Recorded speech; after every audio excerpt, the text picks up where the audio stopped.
Matur nuwun atas kehadirannya. Ini ada kelompok baru nggih, namanya Ikhtiar nggih, sudah didaftarkan Mas Ndowi. Jadi saya sampaikan ke jenengan sedaya bahwa Masjid Al-Hikmah itu punya fasilitas pinjaman kepada jamaah maupun kepada penjual-penjual OKM di sekitar masjid. Ada yang reguler, ada yang harus punya usaha. Nah, pinjaman ini sifatnya adalah tanpa bunga.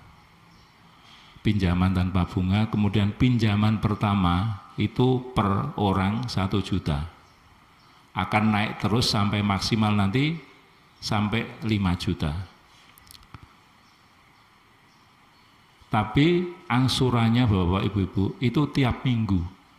Jadi sudah ada kantor Bank Infak di atas, nanti bayarin jenengan kelompok, dibayarkan kepada Pak Bambang maupun Pak Yoyo. Jadi yang ditunjuk sebagai ketua kelompok siapa? Mas Johan? Bu Sinten? Bu Teguh? Oh, Bu Syam.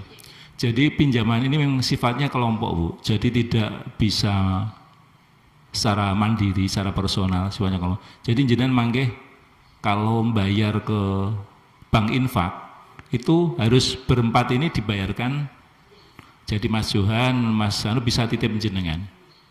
Jenengan kemudian disampaikan ke lantai 2. Nanti insya Allah Jumat bisa pencairan.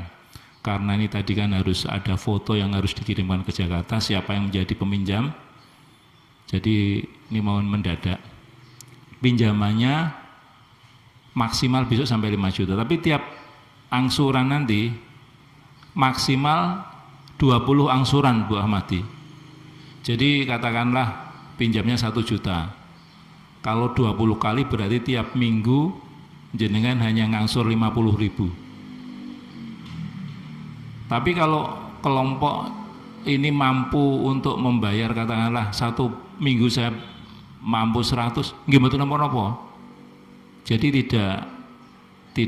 tidak bisa satu kelompok itu bayarnya yang 150, yang 100 tidak bisa. Kalau 50 semua, 100 semua. Dan dalam perjalanan nanti Bapak Ibu, misalnya oh aku ketoknya tiap minggu iso nambah angsuran, itu enggak apa-apa.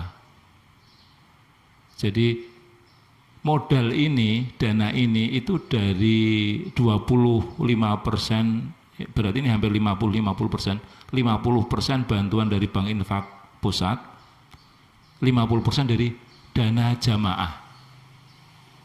Jadi jamaah mengumpulkan dana, mengumpulkan sedekah untuk dipinjamkan kepada calon-calon peminjam Bank Infak. Tujuannya apa? Untuk menghindari riba. Sehingga mungkin pedagang-pedagang UKM itu kalau ada pinjaman kredit yang riba itu kita bisa hilangkan. Jadi intinya masjid mempunyai manfaat kepada jamaah, jangan sampai terkena riba dan bisa mengembangkan usahanya. Pekerja ataupun yang mengurusi ini tanpa operasional sama sekali Bu. Jadi ini memang benar-benar sosial. Tapi kalau misalnya jenengan pengen sedekah untuk menambah modal juga tidak apa-apa, tapi sifatnya hanya biasanya yang dilakukan Mas Johan, kalau teman-teman ada pencairan ya rakit tang 5.000 10.000, tapi setelah itu enggak ada sama sekali. Itu pun untuk menambah permodalan Bank Infak. Mungkin itu beberapa penjelasan dari kami. Jadi jenengan nanti kalau Jumat besok di lantai 2 itu yang tangan jenengan tanda tangan kanan, sebelah kanan sebagai peminjam, yang sebelah kiri itu tulisannya Allah. Jadi ini dana yang jenengan pinjam itu memang dana-dana dari ya sebagai tanggung jawab jenengan untuk mampu untuk membayar atau mengangsur tiap minggu. Mungkin itu beberapa yang bisa saya sampaikan. Kalau ada pertanyaan monggo.